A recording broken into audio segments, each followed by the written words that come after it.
Simula nga po mga idol nang maibalita na merong injury si Kevin Durant sa kanyang binte na siyang dahilan bakit hindi siya nakasama sa mga practice at exhibition game ng Team USA, may lumabas nga pong usap-usapan ngayon na posible nga daw siyang palitan ni Kyrie Irving. Nilinaw rin naman nga po ni Irving na gusto pa rin niya na maglaro sa national team at dismayado nga siyang hindi siya dito nakasali. Pero as of today mukhang hindi na rin naman ito mangyayari pa sa Olympics matapos ilabas ang balita ngayong araw na sumailalim si Kyrie Irving sa isang operasyon para ayusin ang kanyang nabaling kamay sa kanyang naging practice. Yes mga idol, nagtamo si Irving ng injury kaya imposible na nga itong makahabol pa. Kaya focus na lamang ito sa kanyang recovery at pagpapakondisyon ng kanyang katawan para maging handa sa susunod na kampanya ng Dallas Mavericks. Alam naman nga ninyo na mas seryoso ang Dallas ngayon sa pagkuha ng titulo kasunod ng pagkakakuha nila kay Klay Thompson. Samantala, inanunsyo na nga po mga idol ng mismong Laker insider na si Jovan Bohan ng The Athletic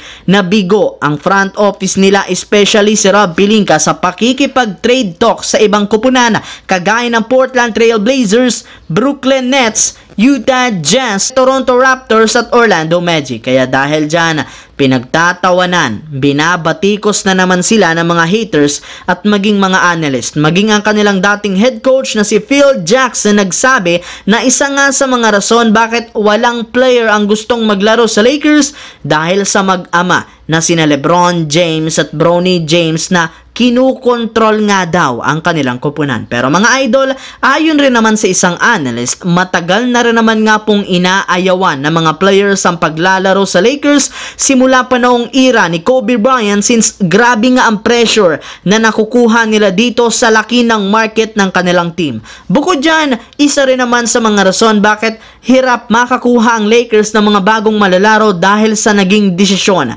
ni Rob Pelinka last off-season ng bigyan ang kanilang mga malalaro ng player option. Yes mga idol, since kinuha nila ang mga ito, wala nga pong nabuong bakanting pwesto ang Lakers sa kanilang lineup na siyang panggagamitan sana nila sa pagkuha ng mga bagong malalaro sa free agency. Sa kabilang banda, nilinaw nga po mga idol ng Denver Nuggets na isa talaga si Westbrook sa mga malalarong target nilang kunin para magamit bilang sixth man o kapalitan ni Jamal Murray. Maging si Nikola Jokic, pinipilit na ang front office ng Nuggets na kunin si Westbrook sa lalong madaling panahon. Pero ayon sa isang analyst, hindi rin naman magiging madali para sa Denver Nuggets na makuha si Russell Westbrook mula sa Clippers since meron pa rin naman nga itong kontrata matapos niyang kunin ang kanyang player option. Kaya it's either kunin nila ito sa isang trade o maghintay na lamang sila na i-waive ito ng Clippers bago nila siya makuha sa buyout market. Wala pa rin naman masyadong nagagawang pagbabago ang Denver